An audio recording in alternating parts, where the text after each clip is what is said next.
Hello प्यारे बच्चों बच्चों कैसे हैं आप सभी। आई होप कि सभी अच्छे होंगे। बच्चों आज की इस वीडियो में हम क्लास 8 के सब्जेक्ट सामाजिक विज्ञान की वर्कशीट नंबर 2 को सॉल्व करेंगे जो कि शिक्षा निदेशालय के द्वारा दी गई है। तो बच्चों वीडियो को शुरू करने से पहले आप हमारे चैनल को सब्सक्राइब कर लें ताकि आपको आने वाले वीडियोज़ के नोटिफिकेशन मिलते रहें। तो बच्चे शुरू करते हैं। बच्चों आपकी ये वर्कशीट 9 अप्रैल 2021 के लिए है और बच्चे टॉपिक है प्राकृतिक संसाधन। वर्कशीट 1 में हमने जाना था कि वैसी सभी चीज़ें जिनकी कुछ उपयोगिता होती है वे संसाधन कहलाती हैं। इस उपयोगिता का कोई आर्थिक मूल्य हो ये आवश्यक नहीं। जैसे एक मनोरम भूदृश्य का कोई आर्थिक महत्व नहीं है, लेकिन वही धातुओं या जीवाश्म ईंधन का आर्थिक मूल्य होता है और दोनों ही हमारे लिए महत्वपूर्ण संसाधन हैं। अब प्रश्न उठता है, क्या सभी संसाधन जो हमने पिछली वर्कशीट में वर्गीकृत किए थे एक जैसे स्रोत से प्राप्त होते हैं या फिर अलग अलग स्रोतों से? आइए एक गतिविधि करते हैं। यहाँ कुछ पदार्थों के नाम दिए गए हैं जैसे कि मिट्टी, खिलौना, वाहन, जंगल, पुल, रेल, खनिज, पर्वत, सड़क, इमारतें, कोयला, फर्नीचर, पेट्रोलियम, प्राकृतिक गैस, सूर्य का प्रकाश, वायु आदि। आप इसमें और भी बहुत कुछ जोड़ सकते हैं। अब क्या आप इन्हें या अन्य पदार्थों जो आपके परिवेश में उपलब्ध हैं को उनकी उत्पत्ति के आधार पर दो समूहों में वर्गीकृत कर सकते हैं? एक उदाहरण आपके लिए दिया जा रहा है। अब है बच्चों यहाँ पर प्रकृति से प्राप्त होने वाले और ये हैं बच्चों मानवों द्वारा बनाए जाने वाले। तो प्रकृति से हमें कौन कौन से संसाधन प्राप्त होते हैं? मिट्टी, जंगल, खनिज, पर्वत, कोयला, प्राकृतिक गैस, सूर्य का प्रकाश, वायु, जल, पेट्रोलियम। और मानव के द्वारा खिलौना, वाहन, पुल, रेल, सड़क, इमारतें, फर्नीचर। अब पहले कॉलम में हमारे द्वारा लिखे गए पदार्थों के बारे में क्या पता चलता है? क्या ये हमारे लिए उपयोगी हैं? हाँ बिल्कुल। इन पदार्थों में क्या एक जैसी बात है? प्रकृति का उपहार या फिर मानव द्वारा निर्मित? तो ये प्रकृति के उपहार हैं। इससे हम क्या सारांश निकाल सकते हैं? कुछ पदार्थ प्रकृति द्वारा प्राप्त किए जाते हैं और जिनका उपयोग बिना किसी संशोधन के किया जाता है, तो वे क्या कहलाते हैं? प्राकृतिक संसाधन।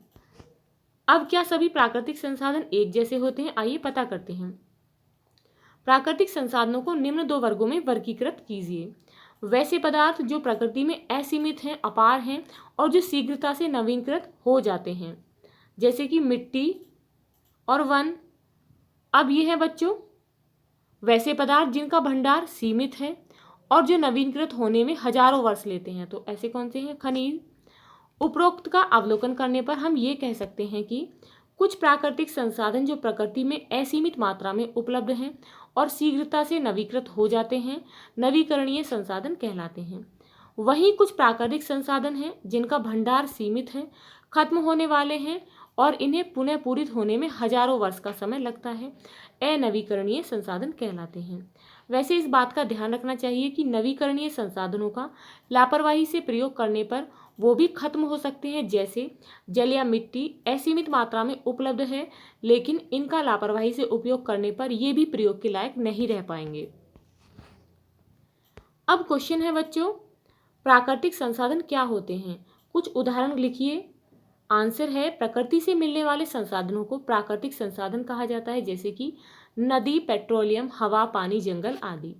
नेक्स्ट है नवीकरणीय एवं अनवीकरणीय संसाधनों के बीच उदाहरण सहित अंतर स्पष्ट कीजिए। तो बच्चों इसका आंसर यहाँ से लगाएंगे सभी। कुछ प्राकृतिक संसाधन जो प्रकृति में असीमित मात्रा में उपलब्ध हैं और शीघ्रता से नवीकृत हो जाते हैं, नवीकरणीय संसाधन कहलाते हैं। वहीं कुछ प्राकृतिक संसाधन जिनका भंडार सीमित है, खत्म होने वाले हैं और इन्हें पुनः पूरित होने में हजारों वर्ष का समय लगता है, अनवीकरणीय संसाधन कहलाते हैं। तो बच्चों इसका आंसर यहाँ तक है। बच्चों क्वेश्चन है निम्न प्राकृतिक संसाधनों को नवीकरणीय एवं अनवीकरणीय संसाधनों में वर्गीकृत कीजिए। तो बच्चों वन, जल, सूर्य का प्रकाश, वायु ये नवीकरणीय है। कोयला, लोहा, पेट्रोल ये अनवीकरणीय संसाधन है। नेक्स्ट है मीठे पानी के स्रोतों के खत्म होने के बाद पृथ्वी पर जीवन विषय पर एक काल्पनिक कहानी लिखिए। तो बच्चों यदि पृथ्वी पर से मीठे पानी का स्रोत खत्म हो जाए तो मानव जाति एवं जो जीव जंतु हैं तो इस पृथ्वी से विलुप्त होने लगेंगे, क्योंकि खारे पानी को मानव तथा जीव जंतु अधिक समय तक नहीं पी पाएंगे। तो बच्चों मीठे पानी के स्रोत के खत्म होने के बाद पृथ्वी पर जीवन कैसा होगा, आइए इस काल्पनिक कहानी के माध्यम से जानते हैं। एक बार की बात है, एक गांव में तालाब था जहां से गांव के लोग पानी पिया करते थे और वहां के जानवर भी वहीं से पानी पिया करते थे। कुछ समय बाद उस तालाब का पानी खत्म हो गया। अब मनुष्य और जानवर वहां पानी नहीं पी सकते थे क्योंकि उसमें पानी खत्म हो गया था। और गांव में केवल दो ही तालाब थे, एक मीठे पानी का जो पीने योग्य था और एक खारे पानी का जो पीने योग्य नहीं था। मीठे पानी के तालाब खत्म होने पर लोगों ने सोचा कि वह खारे पानी को पीकर जी सकते हैं, तो कुछ समय तक लोगों ने खारे पानी को पिया, लेकिन वह ज़्यादा दिन नहीं पी सके और उस पानी को जानवर भी नहीं पी सके, जिससे वहाँ के लोगों की मृत्यु होने लगी और वहाँ के जानवर भी विलुप्त होने लगे। तो बच्चों, यदि पृथ्वी पर से मीठे पानी के जो स्रोत हैं वो खत्म हो जाएंगे तो लोगों का जीवन कुछ इस तरीके का होगा। बच्चों, यदि आपको ये वीडियो अच्छी लगी हो तो लाइक शेयर करना ना भूलें और यदि आप इस चैनल पर नए हैं तो प्लीज़ चैनल को सब्सक्राइब करें। Thank you.